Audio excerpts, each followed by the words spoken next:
Hello, this is just a small intro to my current video, which is going to be uploaded soon. Um, so yeah, this will be on before the review. I apologise that the episode the review for that episode has not been uploaded. So I came up with an idea because I have not uploaded it or edited it. I'm going to edit it into one video, Hyde and the recent episode, Journey to the Centre of the Tardis. Both the reviews I'm going to meld into one big chunky video, basically. And I'll have to put skipping points and things because I'm sure if people want to see Journey to the Centre of the Tardis review or Hyde review, they'll only want to watch one bit. This is because, well, I know if I uploaded Hyde now, nobody would really watch it as much because Journey to the Centre of the Tardis is kind of the current episode, but there are people that are still interested in my thoughts on Hyde, so I just wanted to basically upload them both into one video. I'm sorry, my iPod went a bit funny. So that's what I am going to do. So I hope you enjoy the double length review extravaganza. Thank you very much. Enjoy.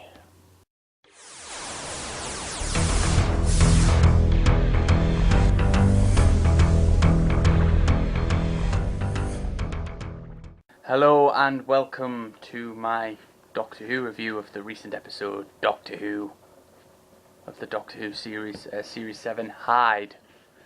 I do apologise that this is late. It's because, well, I've been really busy.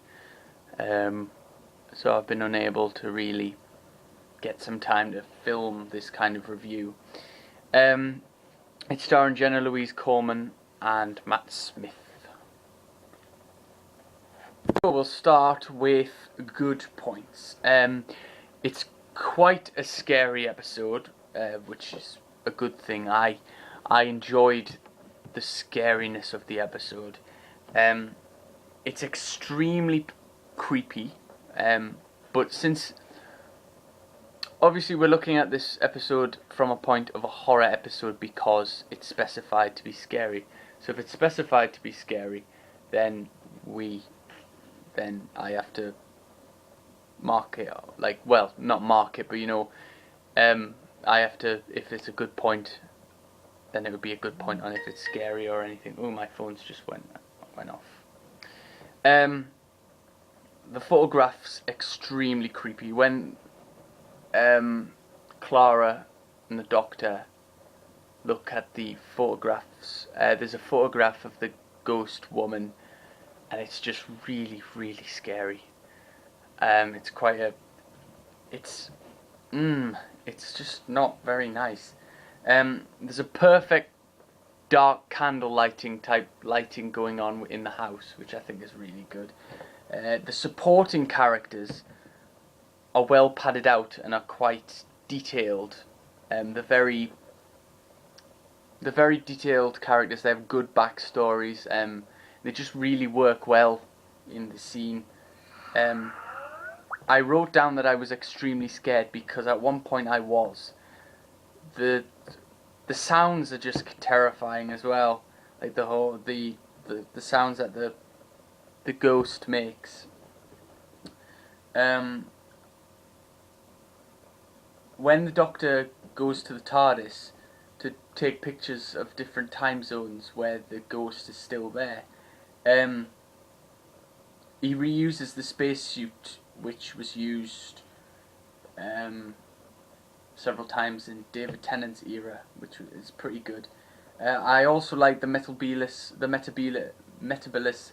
3 reference for the crystal, which means at some point that the Doctors actually went back to Metabolus 3 and got a crystal to use for this episode.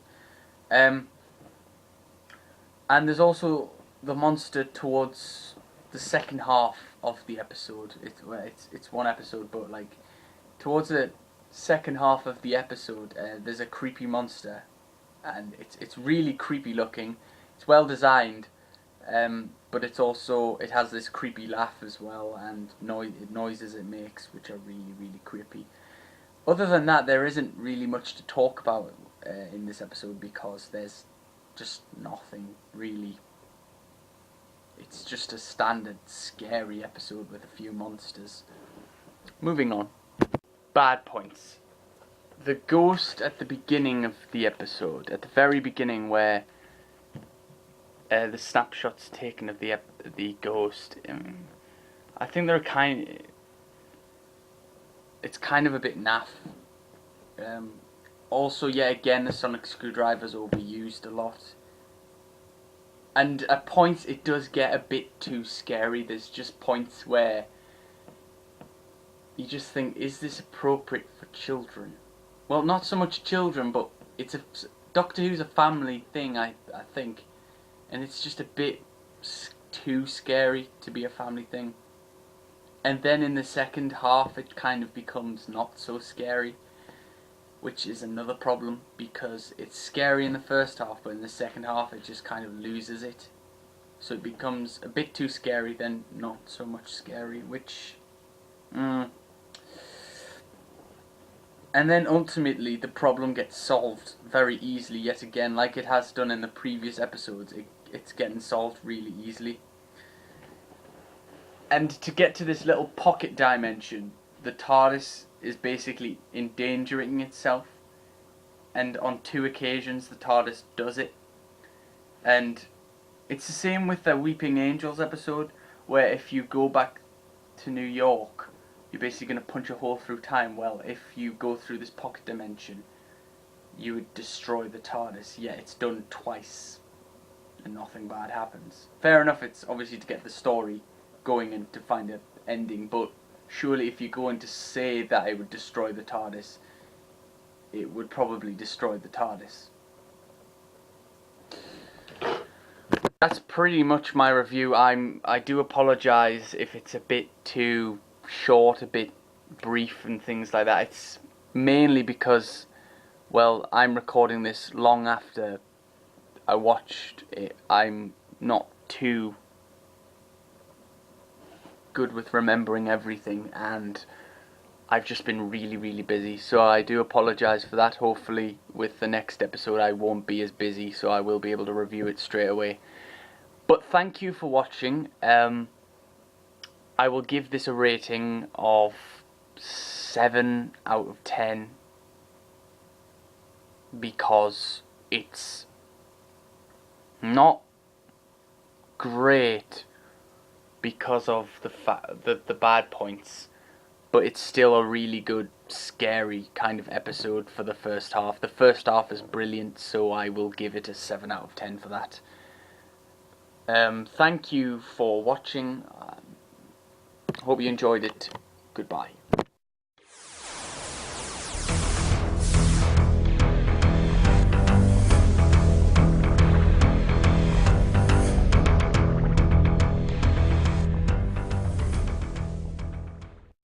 Hello and welcome to my Doctor Who review. For once I have natural lighting, so I don't, well, it's natural lighting but it's still crap.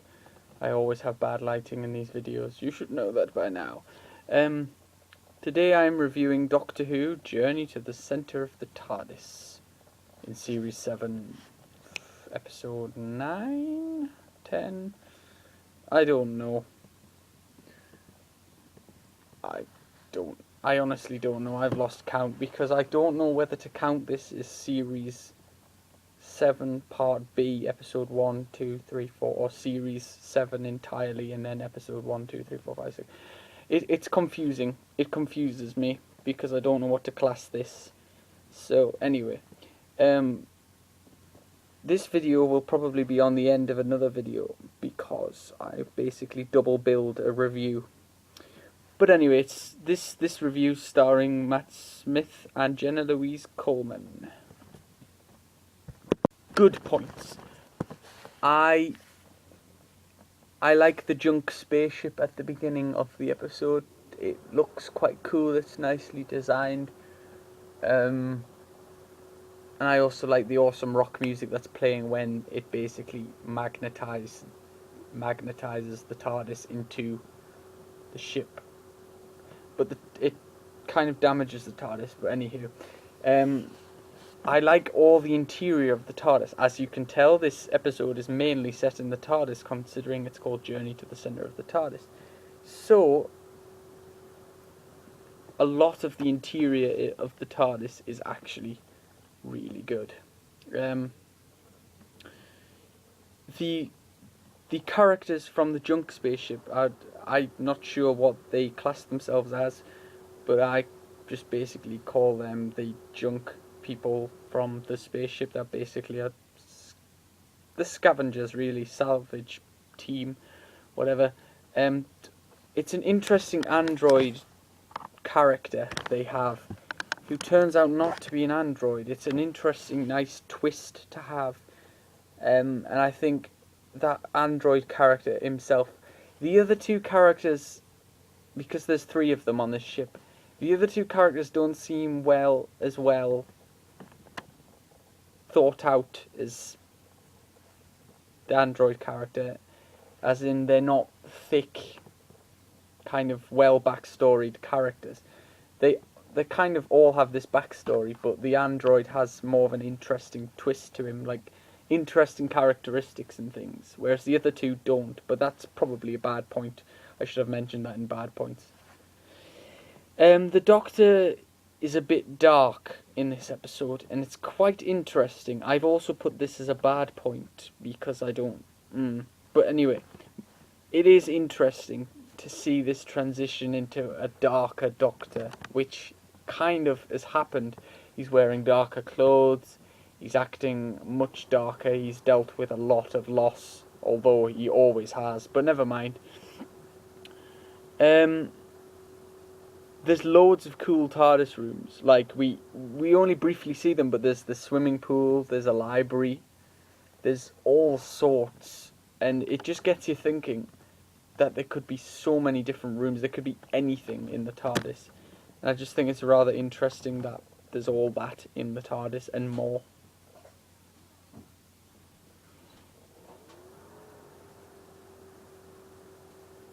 Also in the scene is voices of different Doctors and companions talking a lot in the TARDIS, just briefly in the background, and I think that's quite interesting. I also like the scary, awesome magma time creature things. They're pretty awesome. And the episode kind of reminds me a little bit like the movie Labyrinth, the musical. It reminds me a lot of it, really, and it's quite interesting. And I like the solution. I think it's interesting that to resolve the situation, the Doctor has to basically create a paradox on himself because the TARDIS is already exploded and cannot be saved that way. So yeah, it's a bit of a timey-wimey thing, but basically it's just the Doctor and his trying to find his companion, and then basically journeying to the centre of the TARDIS to stop the engines blowing up, while these scavenger people have basically helped him, almost. Although they've caused the problem in the first place. But never mind. Moving on to bad points. The Dark Doctor is interesting, but a bit too much. I think it's not subtly shown. It's kind of over the top, and kind of, it's not even built up to, it's just thrown at you, and I would have preferred if it was gradually built up on it rather than just shown like that. As I said, the 2 scavenger characters, other than the android character, so the other 2, they're not as big characters. There's not enough characteristics about them to make them interesting. They're really quite boring characters, and I just don't really like them that much. He also seems a bit stupid to invite people who are pretty much criminals who are scavengers on board your TARDIS and set it to self-destruct. I think they're stupid things to do, really. Oh, I know, I'm just going to invite these 3 scavengers that would probably rip apart my TARDIS and steal all my items because it will be worth a lot of money on board to create more problems than just me going to find Clara. Fair enough, he doesn't know at the time that his TARDIS is going to blow up, but it's still a problem that I find with this episode, that all of those situations are caused by 3 people that basically he could have avoided. Anywho, the last 20 minutes is when they actually decide to journey to the centre of the TARDIS.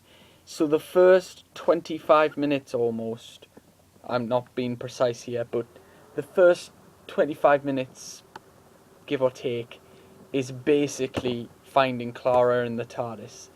And it's a bit stupid considering it's called Journey to the Centre of the TARDIS, and the very last half of the episode you're actually journeying there, which makes it a bit too fast-paced. I mean, there could have been some quite slow-moving, paced areas where they're trapped in different parts of the TARDIS and things like that. Yes, that would have got boring if it repeated, but I think there could have been some more interesting scenes, and I think that's what's the problem with this episode. There's a lot of stuff that they could have done but didn't. If the man is a human and not a robot, so the guy who's an android, who thinks he's an android but is actually human, then why is he not screaming in agony when he has a pipe going right through him? I don't really understand that. And still doesn't feel pain once he's freed from that pipe that went right through his shoulder area. And the glowing orb that the TARDIS is trying to protect, the man, one of the scavengers, takes that glowing orb and keeps it and will not give it back. But surely, even when the Doctor's been pestering him about it throughout the entire episode, about giving it back to the TARDIS so it doesn't keep attacking them, surely if that's going to happen, you would give it back, other than keeping it and causing more problems for everyone else in this little journey. Doesn't make sense to me.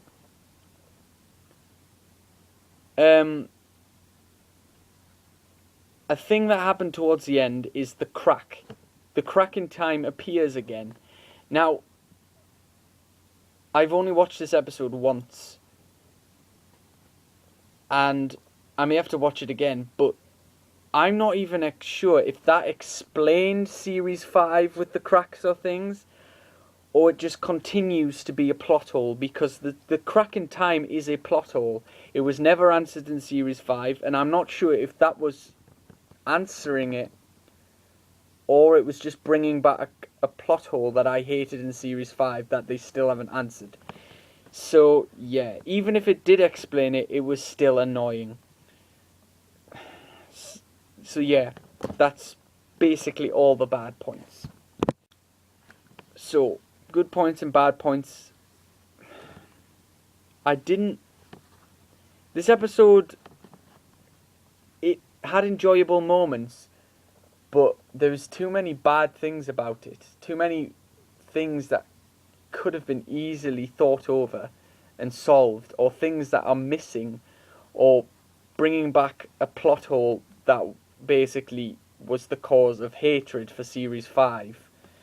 And just kind of, it just annoyed me.